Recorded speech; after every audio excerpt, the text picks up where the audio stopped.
You ready to do some kinky anatomy lessons, Chris? Yeah. Hi, everyone. Welcome to kinky anatomy class. It's actually mostly just mystical anatomy class, but with like a little kinky sort of play and spin on it because it's so applicable to the sensual embodiment and body reading.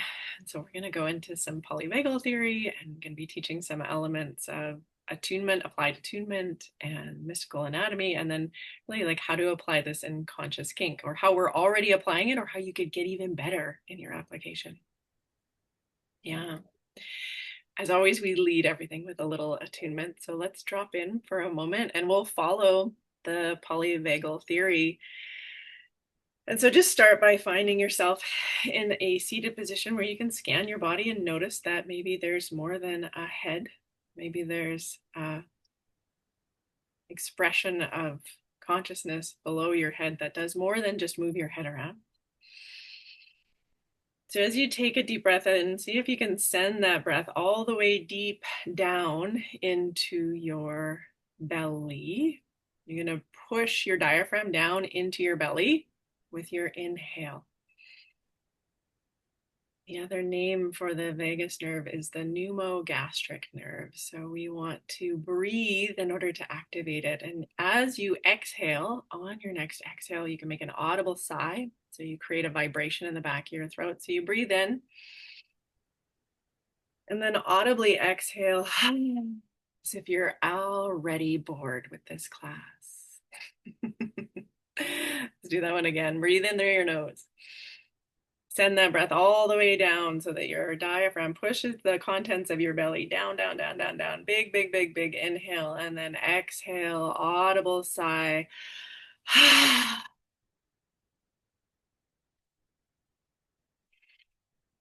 You can touch your face, across your forehead, or your cheeks, or under your mouth. Give your mouth a good squish. And down the front of the neck. And over the front of the belly. Allow your hands to land so that one hand is holding the other against your belly. Notice that you can breathe into your palms and press your belly into your palms, and your palms can press back into your belly. Draw all of your attention down to that space deep within the belly, even a little bit lower. We're talking about a nerve that wanders all the way through the body from the cranium deep down into our core, into our root. And so notice that there's a top part, the crown part of your consciousness, and then there's a lower part of your consciousness, and they're all connected. The somatic body intelligence, this autonomic nervous system intelligence, is what is one of the beautiful bridges between our body brain, or our bottom up intelligence system, and our top down intelligence system. When you're ready, you can open your eyes, look directly into the camera. Take a look at my eyes.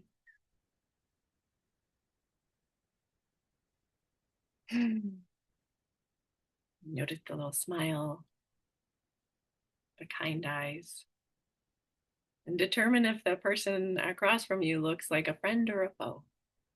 This is the evolutionary need of this nerve, is to discern for our own safety who is the person in front of me. Are they going to stab me or steal my cows and grain? Or are they going to help me harvest and be a part of my community? So this is the intelligence of the vagus nerve, the 10th cranial nerve. And it's already, such a big part of our lives, but I think so much of our ability to really call forward the intelligence of the nervous system is one of my favorite things. Sweet, sweet experience. So we'll talk in more detail about that. I would love for you to share a little bit about the impetus for this for you, Chris, because we've been riffing back and forth on the elements of this. beautiful teaching with the vagus nerve, and we've got you want to set it aside about an hour to do this little webinar, but it'll be fun and informative, and you will notice a shift in your nervous system. So yeah, please jump on in. Yeah. How you feel? Hey, How's your vagus nerve now? good. I would love that you had us look right into the camera and um yeah, and your shiny, lovely eyes and yeah, the peacefulness of your being. Yeah, I really appreciate it. I am a friend. Very much so. So yeah, I'm excited too, and I'm really happy to be exploring this. And so the impetus was as we've been exploring polarity in these videos, and in particular, a polarity that is oriented to consent, oriented to safety, and oriented to what we've been calling kind of the yin disposition. What happens when we approach sensuality and sexuality and eroticism and deep intimacy from a place that takes the idea that we should really slow down, cultivate really profound safety and trust with no agenda, no push, and no force. And from there, start to unravel a lot of sexual conditioning, whether shame-based repression stuff or performative or externalizing dynamics of some variety, needing to please somebody else or caretake somebody else's feelings or our imaginations of what they want pleasure-wise, and in the process disconnect from our own deep longings and true yeses and nos. As we've been exploring that, it's really natural then to say, like, how does this actually work with the human body and the human nervous system? And so this would be kind of, I think, the impetus for how do we cultivate that degree of safety? What's going on in the body? What are the cues to the body signal that we can be looking for that actually indicate true safety that would then, should a person want to experience it, not that it has to be pushed in this direction, it could also just be a really great friendship that feels safe and connected and loving and empathetic. That's beautiful too, or family connections or collaborative relationships. But should someone be looking for how then to build in more intimacy and sensuality and pleasure and sexual energy and libido and life force and arousal, how the safety is the preeminent and number one ground experience, Yeah. and then repattern the nervous system to arousal and to pleasure, whether self and or with a partner or partners, um, that is really rooted fundamentally in tapping into the more agile, resilient, consciously responsive, integrating, cohesive dimension of our nervous system. Yeah. Yeah. Love it. Beautiful. Mhm. Yeah. So good. This is like my favorite topic. Mystical anatomy and nervous system. Yes, please. Let's go into that. So why don't I go a little bit deeper then into like some of the basic anatomy so people can feel like you got this. You can look up a diagram anywhere you want online. I'm not going to show one. I'm actually just going to show you where it is in your body. So the many people already know this, but I think it's kind of fun. Vagus means wandering. So that's where the name came from. And I had the opportunity once I held a retreat, and it was all neurosurgeons that came to this retreat. And it was like not related to neuroanatomy at all. It was like consciousness meditation and being out in the woods, but they all were neurosurgeons. And I was like, tell me about these elements of the, the in particular mesentery, which is like the belly portion of the end of the poly long traveling nerve. And they were like, we don't actually know very much. And I was like, whoa, okay. Because the nerves are so fine in the belly that they don't really know who branches to what. And they basically came up with like from the belly, it's just this ball of nerves that attaches to our ventral side, the anterior side of our spinal cord and digestive system. And so they are part of the autonomic nervous system, which means that as we're digesting our food, we're not aware of like move food from the stomach down into the duodenum. Like that doesn't happen as this cue. It's autonomic, it's autonomous, it's doing its own thing. And that's a really brilliant part of our autonomic nervous system. In our head, we have our brain and our spinal cord that descends down. And a lot of people think of that as their central nervous system, but there's 12 cranial nerves, and the 10th cranial nerve is called the vagus nerve, or sometimes called CN10, which is cranial nerve X is the way that it shows up. It's the Roman numerals of them. And we had all these fun acronyms, which I have to share because it's like part of the kinky anatomy is like in massage therapy school, we had the acronym for all the cranial nerves, and I could list them off, but it's like the acronym for it was like to touch and feel various girls' vaginas and hymens. Like that was the acronym. That was like, you don't forget your cranial nerves with an acronym like that. Um, it stuck, let's just say it.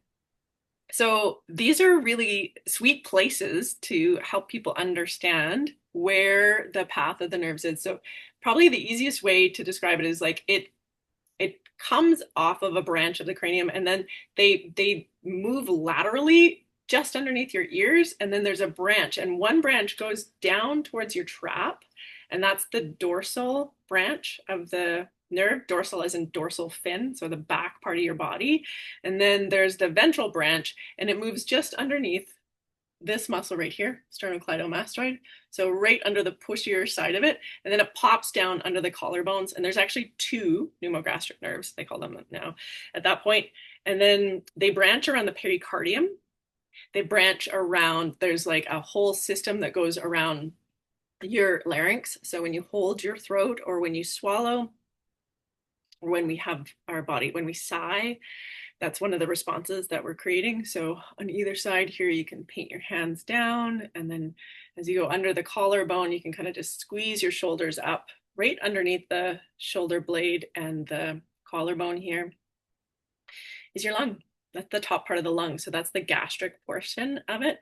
And then it goes lungs, heart, pericardium, and then down into our, wraps around our stomach, wraps around our small intestines, wraps around our colon, and a very appropriate interest to me around the cervix and around the mouth of the cervix. And it's connected to the cervical orgasm for women as well. So you have this experience as your body goes deeper and deeper into safety. We have further and further access to the lower realms of the vagus nerve.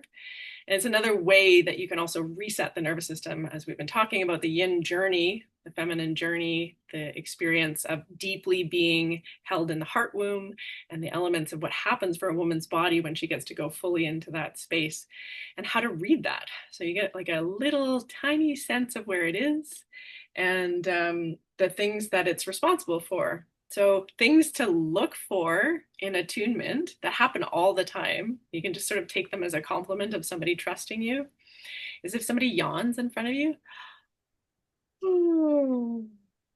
where we get each other's mirror neurons going and we start to co-regulate through yawning. That is a clearing or a movement of tone into the ventral vagal side. So you might be finding that you're in what's called posterior dominance or hypervigilance, where you've been thinking and thinking and thinking all day about all the things that are going wrong. And then all of a sudden your body's like, no, and it like kicks you over to this sort of yawn or this sigh that I had everybody do. Students in class, when they're just sort of bored and they're switching over to like, you know what, maybe I want to nap. I don't need to worry about running away. I don't need to worry about solving my problems in the world. Yeah, we get to kind of go into this incredible part of, it feels kind of yawny. Anybody that's taken psilocybin will know this one too, is like as your nervous system starts to switch over to this ventral vagal side, you'll want to clear your ears. You'll want to clear your throat. It is an area that feels really great for humming. The other thing that happens as we go more ventral vagal over dorsal vagal is the digestive system will start gurgling and making all of these noises. And there'll be this sort of spontaneous sigh that happens that doesn't need to be like the awkward, like, I'm bored, but it'll sort of just be this like, So that noise, when you hear somebody make that,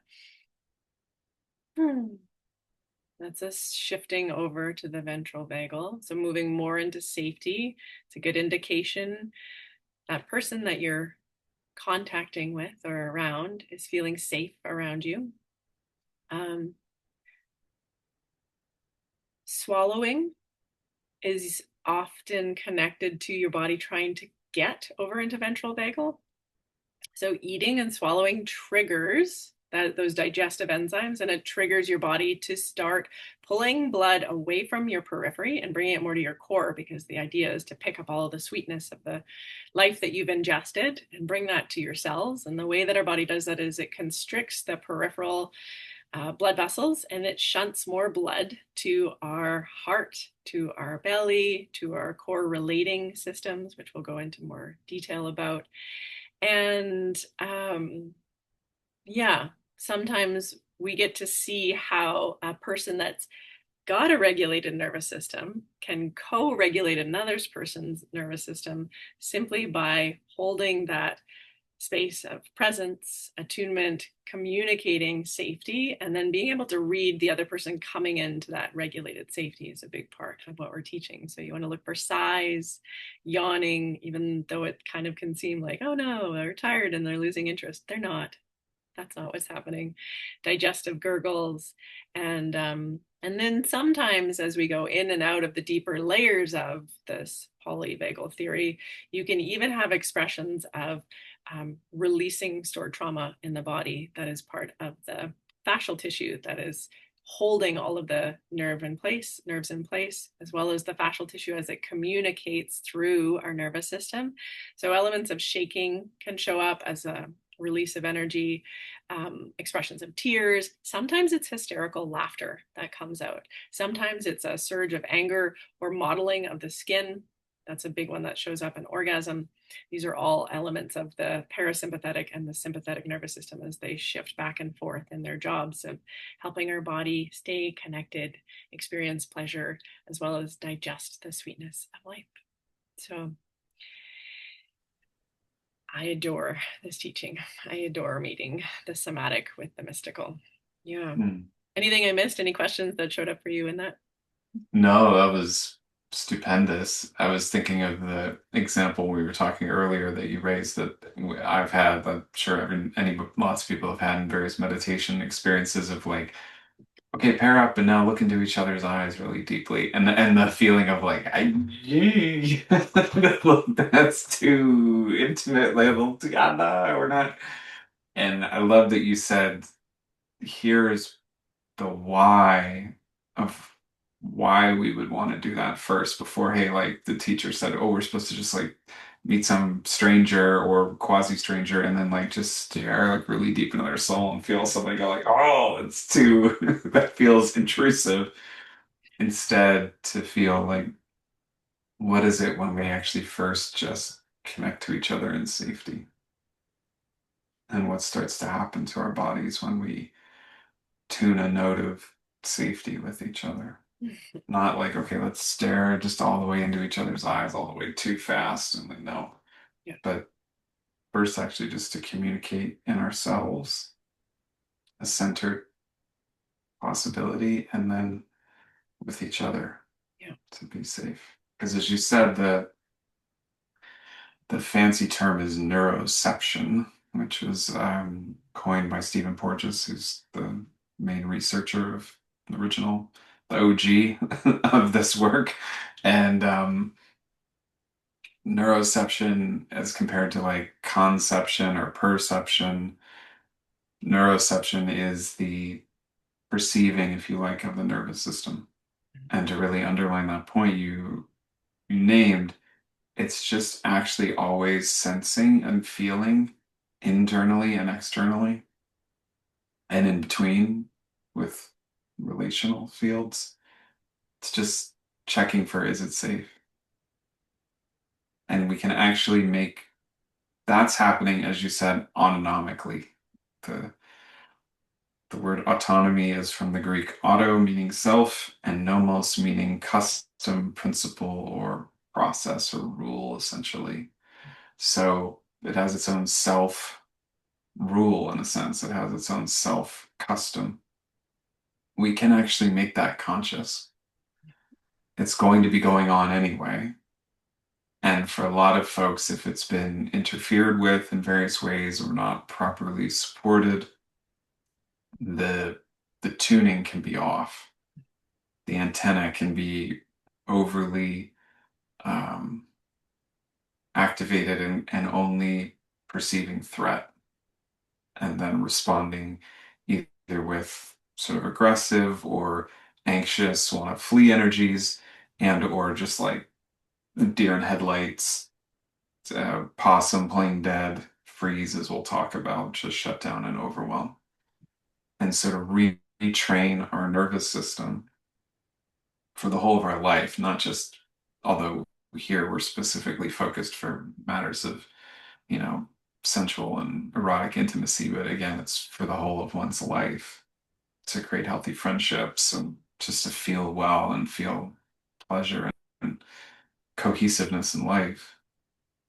We can retrain ourselves to be oriented to that more ventral vagal tone of safety, flexibility, wonder, curiosity, agility, coherence. Will be energized, but not in a like agitated way, and to feel soothed and serene in life. And that's just a beautiful thing. And that also turns out for those who are wanting, whether they're single and they're potentially looking for a partnership in their life, whether they're in partnership and it's new or it's been together for a while and there's some of the challenges in relationship have come out. There's no better place to start to cultivate allure than when somebody is in a space where they feel really calm, but like loose and energized and open and curious and playful. That's an alluring energy. And that's a really healthy place to begin. Yeah. Yeah. I loved um, learning this part about the vagus nerve in that it is reading all of the little tiny micro movements of your pupils. If they constrict or dilate, I can read where you're at in your nervous system. Every little like smirk and movement that happens on your face or in your eyebrows becomes information that I'm not necessarily recognizing as coming in saying, yes, it's safe or no, it's not safe. My vagus nerve is listening to the sound of your voice going, is he telling me the truth? Does this experience of listening to this person and reading their facial muscles as well as their body language, does it communicate to me that it's safe for me to soften and relax? And what's really beautiful about that is when you start to recognize when your body is saying yes, you can trust that your body is saying yes. And conversely, when your body is saying no, there's a very, very good reason why your strategy is showing up. And then that becomes the place that you work. You don't go past that. You never don't listen to the material that's showing up. It might need more time. It might need more patience, and it might need more vulnerability or transparency to become available between two people so that the information is accurate and we're tracking each other accurately. But you don't go past that valuable data. We will, everybody's got experiences where they regret not listening to that. I hear this all the time of like, I knew I shouldn't have trusted this experience. It didn't feel good, but I didn't want to hurt somebody's feelings, or I felt like I'd made all of these kind of steps to go in this direction and I didn't want to disappoint them. And so instead we abandon what our nervous system is saying. And so we really want to empower people to like, no, this material is valuable and it is guiding you. And it is also important to guide accurately. So one of the funniest, saddest things I know that's happening that we do, that this is like kind of constant in our world right now, is injecting neurotoxins into our facial muscles so that they don't wrinkle. But then they communicate this weird look on our face where we're like, I don't know if they're excited to see me or if this is something else, or maybe they're Or just they're irritated. terrified, or they're or aroused, or they're I don't know what they are. It's super Blank. confusing for a really good reason. And I didn't understand until somebody pointed that out to me, because I would find beautiful women's faces, but I'm like, it's so beautiful, but I don't know why I don't like it. And it was because I didn't trust.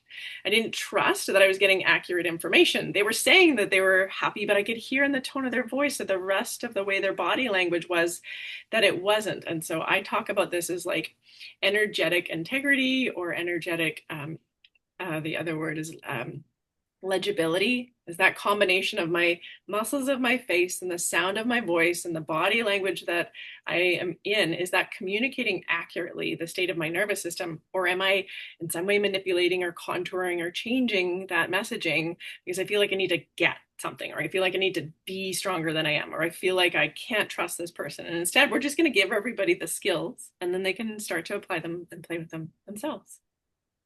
Yeah. Yeah, I mean, a perfect example for any of us, thank you, is, someone is nervous and you can sense that they're nervous, even just a little bit or a little anxious. And they're like, no, I'm fine. No, I'm fine. And then the energy is like, no, it's okay to be a little anxious, or like it might be meeting a new person or it's on a first date or something. It's like, and then if a person has the courage to say, you know what, I'm feeling a little nervous. Everybody, I think, oh, yeah, okay, maybe I feel a little nervous too. It's okay. It's okay to feel nervous. It's okay to feel a little anxious. It's okay to feel, and just somebody being able to be honest and say, it just drops like, oh, okay, Yeah. now it's okay. And just, I'm sure lots of people have had that experience of just acknowledging, Yeah. hey, maybe I feel a little nerves and shake it, and then they don't feel as nervous. Yeah. Yeah. So should we go now to a little more on the sort of evolutionary arc of these three zones of the polyvagal theory, and then we'll start exploring them in relationship to sensuality and eros and so on. Does that Perfect. sounds Love it. good? Yeah.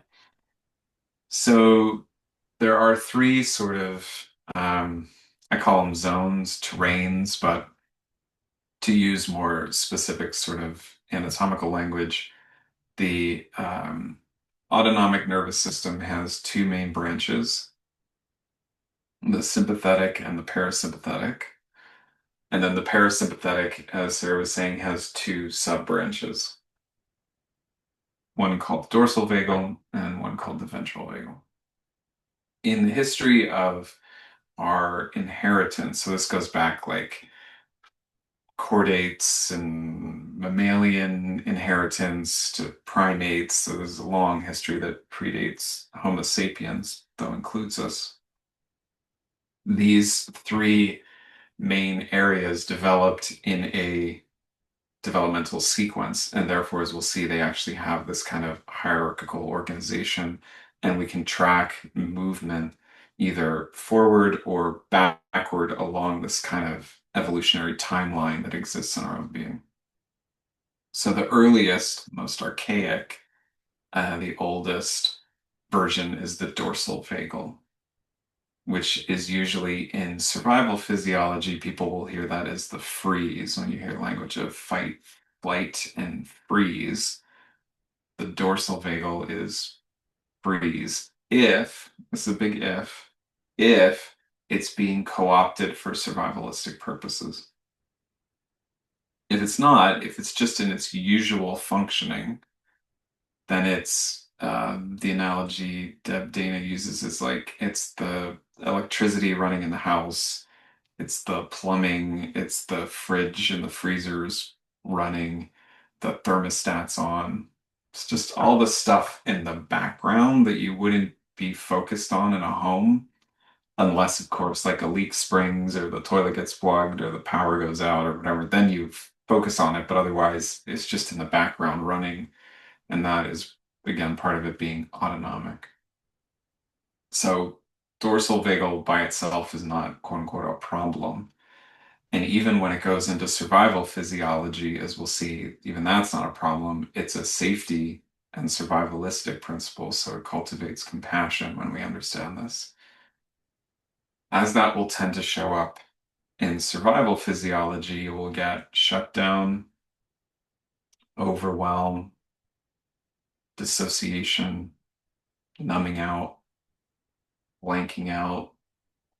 The person is, because it's freeze, and again, it's like a possum playing dead in nature. The person who's got the multiple blankets constantly wrapped around them, but they can never get warm, and their fingers and toes are always cold because the blood is moving from the extremities into the interior to protect kind of the core organs. And so that kind of feeling of lethargy, and there's not a lot of like a bear hibernating, foggy and emotionally for some people will show up certainly as what they would usually call the blues, or, you know, the days you don't want to get out of bed and you just want to pull the covers over your head and the world is like, it's too much and too many people and I just want to hide in my bed. We've all been there, we know it. So as that shows up, uh, in terms of sensuality and sexuality, again, we see a lot of numbness, people desensitized. Um, in more extreme cases, desensitization to the point that they need a lot of external and increasingly intensified stimulation in order to feel any kind of arousal. You get that with like porn and so on.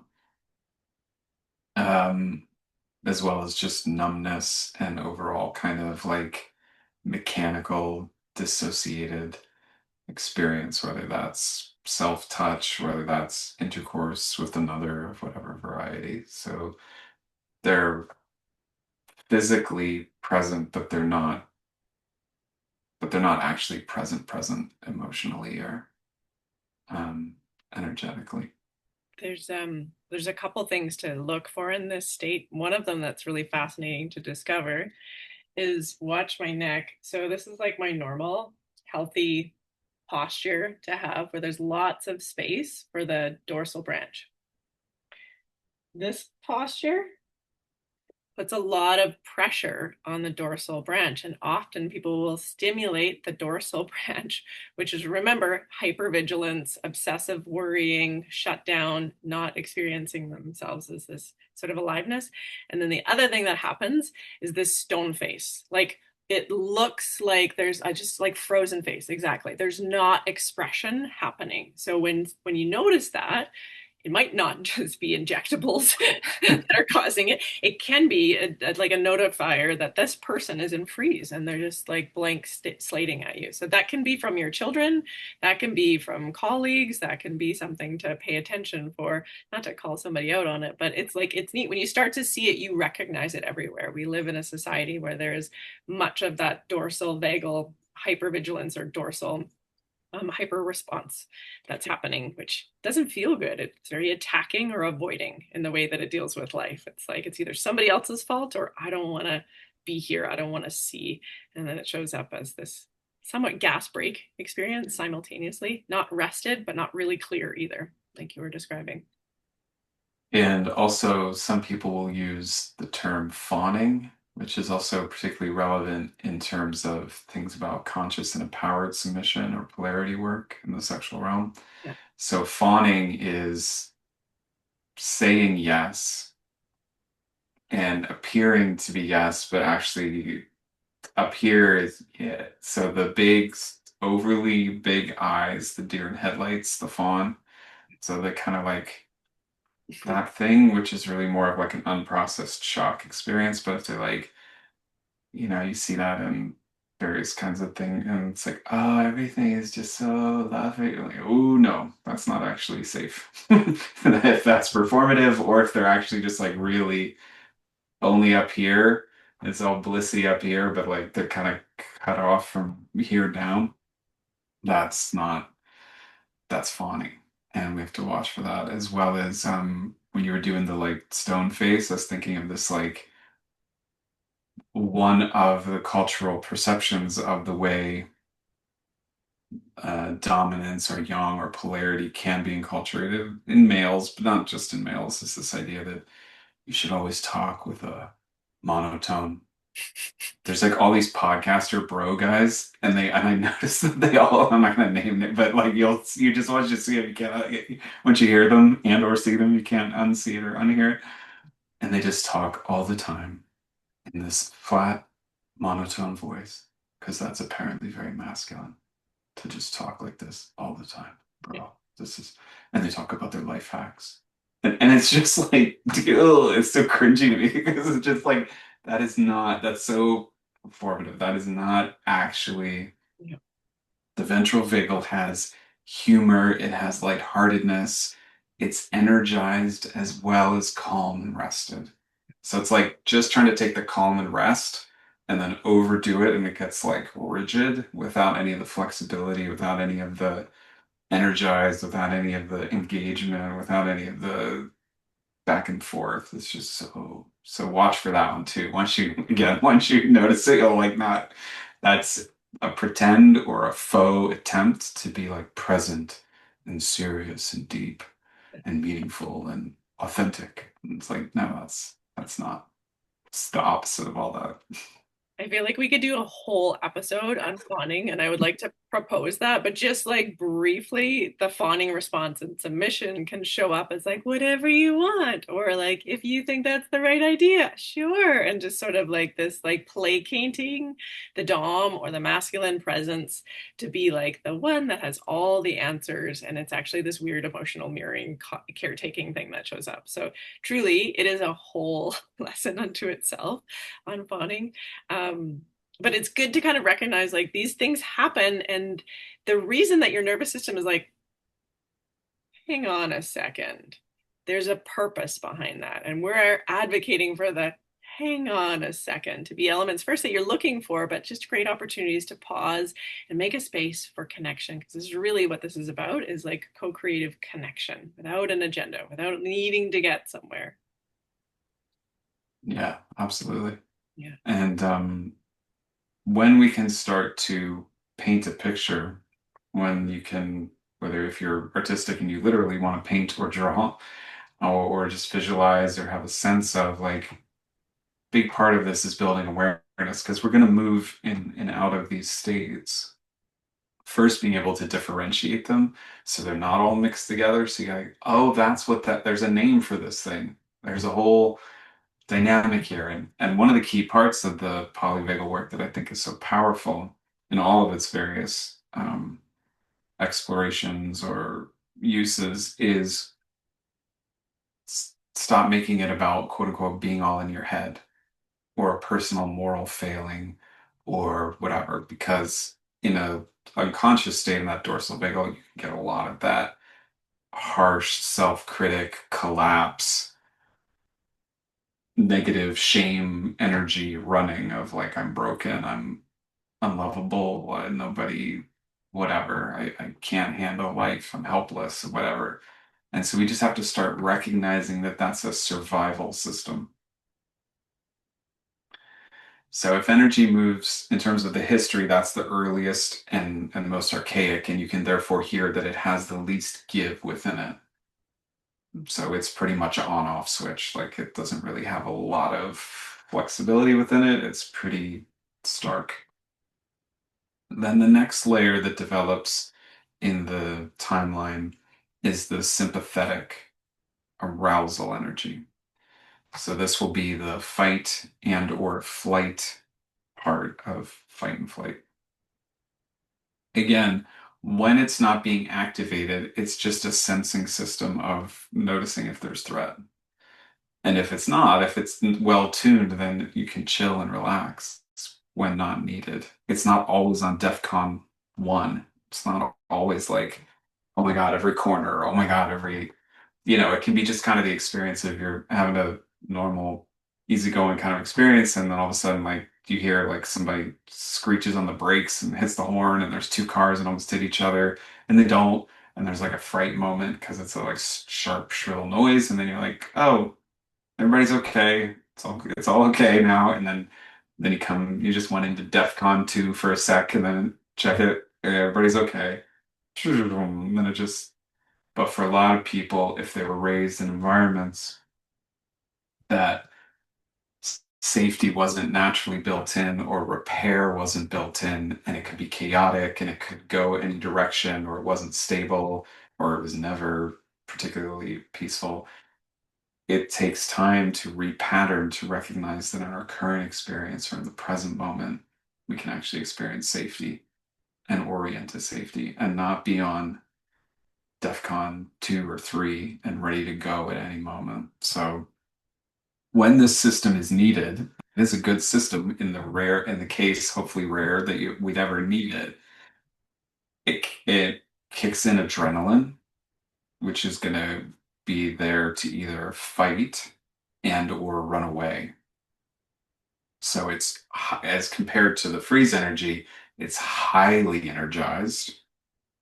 It's intensely on. The adrenaline like really pumps and kicks at this point. Runs, so the eyes are going to get more like locked in. The body's going to get more like tensed up, whether it's like fists to fight or the legs are going to start getting ready to go to run or kick or whatever it is. And so that energy will feel like life force, but often it will feel like it's got you rather than you got it. And be like, whoa, like those wheels are spinning way too fast right now. Like now we're redlining here.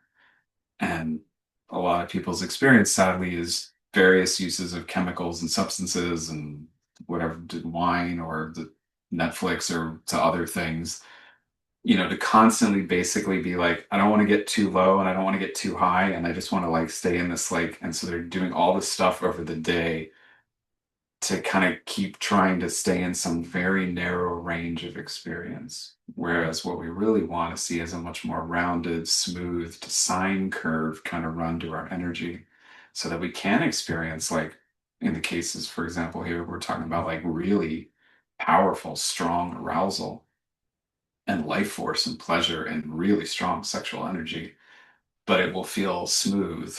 It won't feel like the stock market. It's like jagged and like up, down, and crash, and it'll have much more of that kind of sine curve. And then when it's time to chill and relax and actually rest at the bottom of that valley, like you can actually rest. Whereas if there's a lot of sympathetic energy still running, even when they try to chill or relax or rest, they're always still a little on. Or like it's hard to actually really come down. And so when that energy is showing up sexually, sensually, erotically, again, tendencies towards desensitization, even though like maybe the arousal is kicked in, there's not necessarily moments of like breathing, taking it slow, and most commonly as it shows up sexually is like rushing, just going way too fast. And then usually, your classic example of the like, oh, it's over now. The one part that's like, oh, that was it. We're done now. And so this feeling of like the agitation is building, and then somebody having the experience of like, I just need release. I just need relief, whether that's if it's male, like ejaculation or whatever, just like this feeling of like, I just need to get this out. I just need this, like, I want a little bit of pleasure in it, but I just want really what they want is like the feeling to go away, Yeah. to be over, versus like in a tantric approach, obviously we're teaching is like being able to like build slowly tension and more pleasure and more potency to the experience. Like the pleasure deepens and it gets stronger, but you're like building it and you're staying present and you're watching moments that you're like, wow, that's getting so strong. I just need to get that to release or relief, and then like stop, slow down, breathe into that, and like build healthy capacity and tolerance to handle way more pleasure, to handle way more ecstasy and intensified sensation. For yin or feminine, a lot of the feedback I get from women is this place where they're like, I just kind of shut down and wait for them to come. Like, I'm just kind of like agitated, sort of waiting for them to come. And then it's over and I can go back to reading my book or watching my show. And then, I've done deed or whatever sort of experience. It's happened to me. Like it was totally like a phase of my life, so I know this one from the inside out. I actually love this part of the nervous system for looking at elements. We talked about it, and we'll go there in a minute. Conquest play and elements of like actually putting your nervous system into, or creative opposition, where you just like hold hands and push against each other and actually feel your life force and your autonomy, and that you are strong, vibrant, and fully in there. And our children are often craving this in the way that we wrestle and tickle each other. And so we're playing and catching each other. We're laughing, we're grabbing, we're squeezing, we're sending. Every single time your body experiences a squeeze or a pull or a tug, it sends information from the body up into your cerebral cortex that then is like, is this safe? Is this good? Yeah, it's safe. It's good. This is me wrestling with my dad, or this is my relationship of playful, healthy aggression showing up, so that that energy can move in a way where we're supporting each other and circulating that energy. And I think this is one of these elements that I feel like is like, it's so much a part of your life. Hopefully, you might not even recognize that it's there. But if it's not, then here's a simple thing that you might not need to have sex with anybody for, but you're actually just seeking like touch or wrestling or play fighting, or this element of aliveness that can come with being in the body. And then there's people that in particular crave this experience in what's called conquest play, where it's like, oh no, I'm going to run away. You're not going to catch me. And it's like, oh my gosh, he got me and he's pinning me down. Oh no, and then the nervous system does the same thing that dogs do when they're figuring this out. One dog jumps on the other one goes on their back, and they're like, I'm sorry. And then they know they've worked it out. I'll be dominant.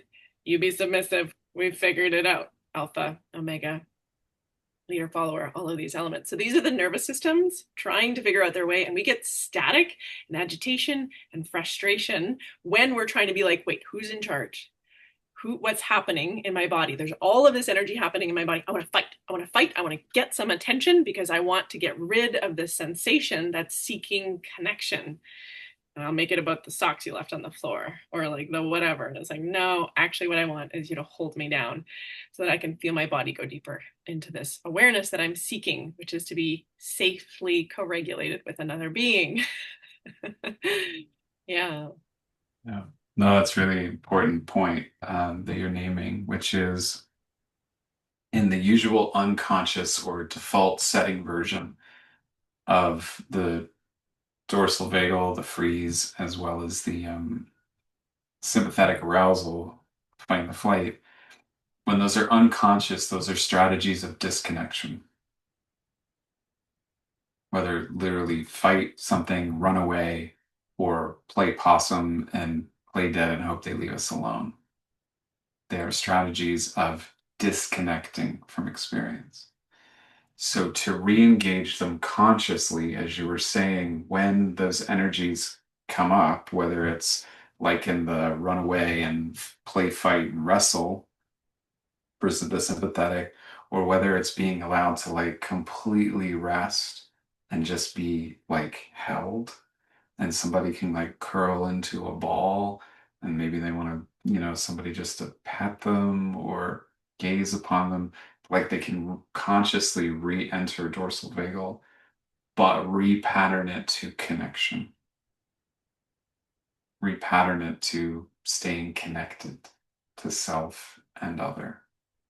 It liberates all, as you were saying, whether it shows up in tears or whether it shows up in laughter or moans or sighs or deep relaxation. It liberates a bunch of experience that's unfinished from those earlier periods of life. Because when we get to the ventral vagal, which is the most recent, it goes in that order. So the ventral vagal is meant to be our more natural native state of being. Flexible and agile and cohesive and loose and safe and strong and clear and engaged and curious and open and empathetic. And if something goes a little sideways, it goes in reverse order. So it's first going to go from the ventral vagal back to the sympathetic. It's going to go to fight or flight. Now, this can happen so fast sometimes people miss it, but it does go in this order. So again, the car example where there's like a loud horn and there, and then the the sympathetic is engaged, and then everything's cool, then you can go back to ventral vagal, it's discharged, it's all good. But in the cases where the fight or the flight, for whatever reason, whether it's as a child or as an adult, you can't fight and you can't run, it goes from ventral vagal to sympathetic to fight or flight. And then if that can't be discharged in, then the last stop on the train is freeze. Then it's going to dorsal vagal. And then you get that experience that you named earlier of the gas and the brake, which is it freezes over top of a volcano. It's frozen fight, or it's freeze on top of a lightning bolt of flight energy. So like the sympathetic is still doing this, and the dorsal vagal is doing this. So it's like the experience of like press on your hand with one hand and like shake it and have the other one press down, the other one pressing up. And that's a lot of people sadly experience, not just sexually and erotically and sensually, as we're saying, but across the board. And that feeling of it, there's being like the brake and the gas are going at the same time. Chronically, that's the kind of stuff that's going to show up in terms of really challenging relational patterns or health issues or identity challenges, emotional, mental health, difficulties and experiences because it takes so much strain on the system to be simultaneously trying to hold it down and at the same time that energy wants out. And that place is a really crunchy one. And so to create a bigger container of safety around this so that this can gently start to relax, not all at once, but slowly, and then this energy can be liberated. Those kinds of experiences of safely moving consciously back through some freeze and unlocking it and doing, like you were saying, some of the running or the play fighting that's fun and playful moves the energy back to ventral vagal. So we start in ventral vagal, things go sideways, it goes to sympathetic, fight or flight. If that can't be finished, then it's to freeze, and it's freezing of fight and flight. And so to heal, we actually have to reverse that movement. We have to go back out of freeze, back through fight and flight, back into cohesive ventral vagal. So if someone is experiencing a lot of shutdown and then they start doing some work and the freeze starts to numb, they'll then start to get in touch with like maybe heartbreak, but also like aggression and fear energy. Yeah. And the sympathetic will come back. So that's a plus. That's a plus on the, if it can then be healthy in a healthy way, discharged and completed, then it will return to its more natural functioning state. Yeah. So if someone's been really sexually shut down or numb, they've been in the freeze, and now they start to get back in touch with themselves and some of the freeze wears off, then they're likely to experience things like their heartbreak and their resentment and their anger for past experiences of either being rejected or missed or hurt or harmed or giving stuff away that they wish they hadn't or whatever, exploitation, manipulation, coercion, etc. And then they're gonna like have to deal with that so that they can feel both the energized state from the sympathetic, but also the calm and rested at the same time from the dorsal vagal in the ventral vagal, which is, so I would add a new F to the fight, flight, freeze, fawn, and that is functioning. The ventral vagal is the state of really healthy, free flowing functioning experience.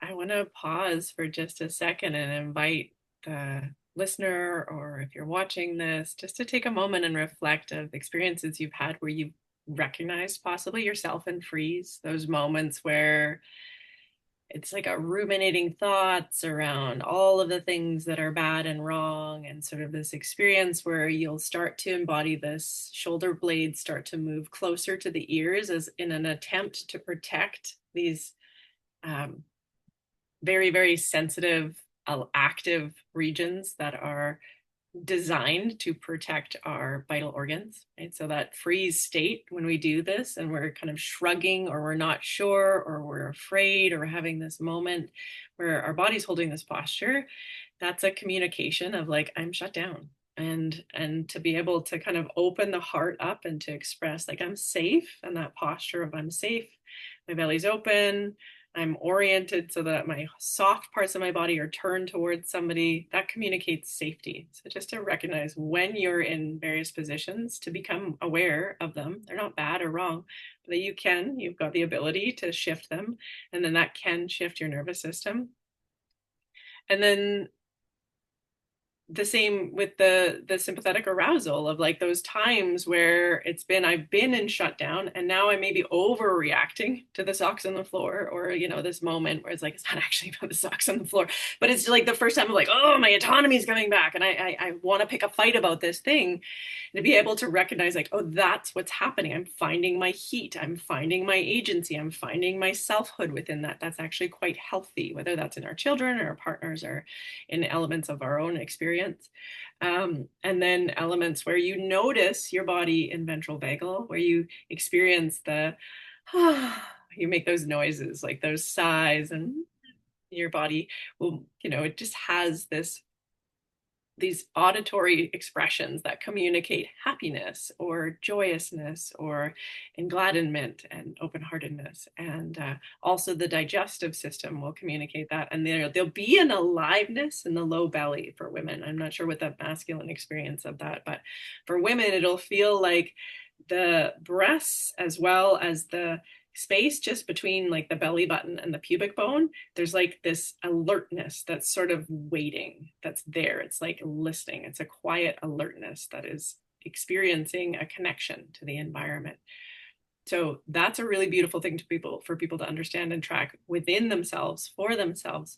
But also it can be helpful to remember that somebody coming out of freeze, when they're getting critical and they're attacking you, and then all of the stuff that has to do with their inner child wounds or their elements related to their father maybe comes forward, that's an opportunity to hold space and maybe not take the bait of arguing over it, which keeps a woman in her head more. When we want to win and we don't want to go into our body, we ask ourselves, do I want to win this argument or do I want to have fun in my body? It's okay to notice, yeah, there's this stuff coming up, and it can be this expression of the stuff coming up.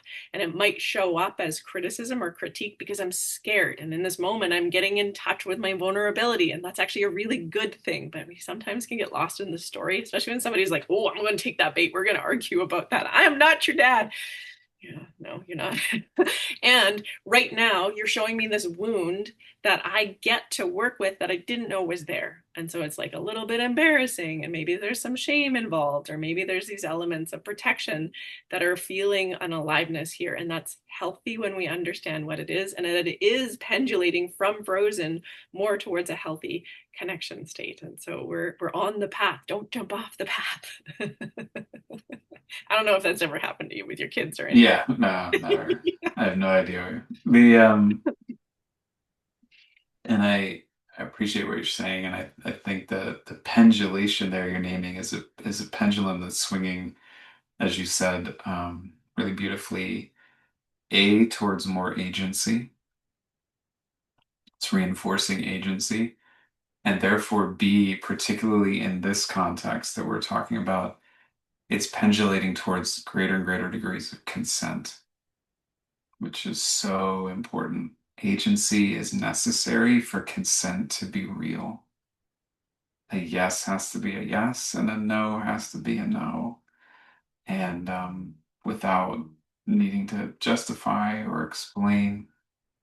But in the ventral vagal, when the safety has been built and when the fire can get under the water and then it's slowly heating up and start to experience arousal from a place of safety, through safety, that safety is the ground, it's the path, and it's the fruition. It's not, let's get safe, because that's the first step to then get somewhere else. It's like safety is the beginning, the middle, and the end of the whole thing. It's the underlying drumbeat of the whole process. And therefore, Then when arousal, if and when that starts to occur, like connection to libido and pleasure and those, sighs start being a little more sensual, erotic, sighs of the ventral vagal, that it's coming from a place of safety. It's not believing safety. Safety is inherent to the whole process. Even if it's going to get a little, even if a bit of sympathetic energy is going to come up and somebody likes to bite or claw a little bit or scratch or get a little wild and primal and a little animal and ferocious, or they want to access really young, like early energies that simply want to be really deeply held and adored and loved up.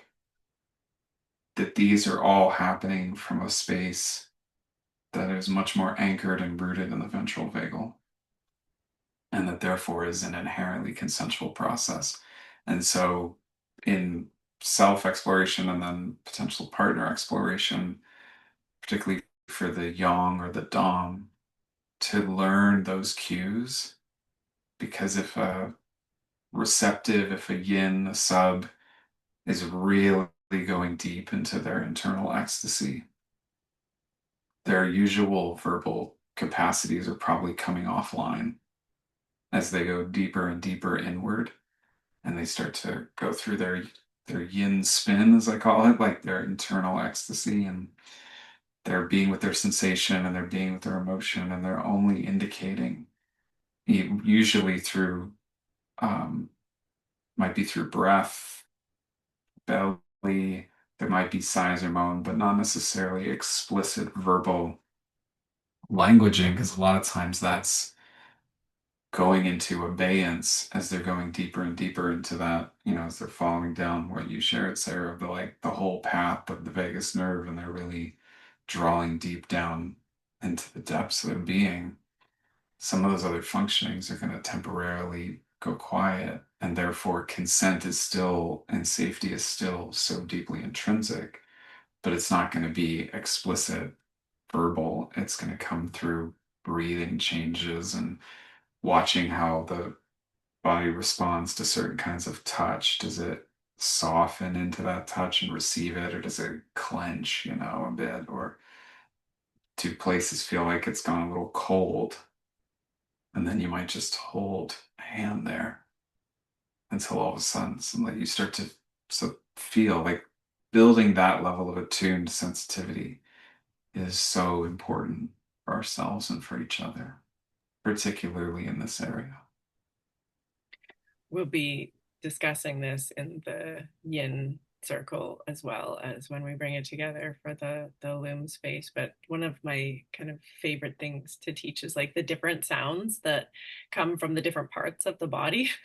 So we talk about the head, heart, and the hoo-ha, but there's a whole plethora of hoo-ha sounds, and there's like a very specific noise that the cervix will make. And I loved learning this part. And it made so much sense to me that the fifth chakra and the second chakra, they sing to each other. They sing in the same octave. So the voice is the vocal expression of the energy of the womb space. And when you start to kind of get that and you start to get how to make that sing, it's so much fun. And there's like very specific noises that happen when a woman's in labor, similar noises of like where you are in transition, as well as similar noises to where you are in your arousal of opening. And this is this space that we get to experience in the yin, is this widening, all the ways we get to widen our energies.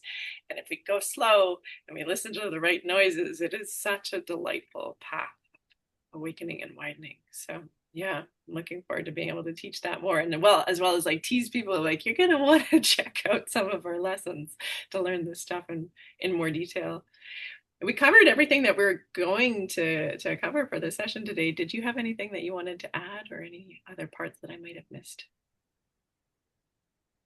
I don't think anything missed. I reinforce, well, a thank you, as always. To me, a big part of ventral vagal is to really appreciate each other. When our energy gets freed up from being worried about threat all the time, and when we're actually cultivating a lot of safety and curiosity, one of the things that I notice happens a lot for me is I actually just start to really appreciate things about people. And I really appreciate how beautifully you, when you were moving through those experiences of showing us like the sensuality and the deep embodiment of your being. Um, it's really remarkable and amazing guidance. And so I'm really grateful to you for that. Mm, thank you. I'm just gonna let that wave of sweetness wash over me and appreciate how it brings my heart more open and my body more open. And this is the treat that we can offer one another. I gratefully receive. Thank you. Hmm. Well, So thank have, you. Yeah, go I ahead. was gonna say, have fun, everyone, with your eventual bagel. And Your Vegas trip. Your Vegas trip is somewhere totally different. And if you want to hear more, well, you know where to find us. Thank yeah, thank you, everybody. Thanks, Sarah.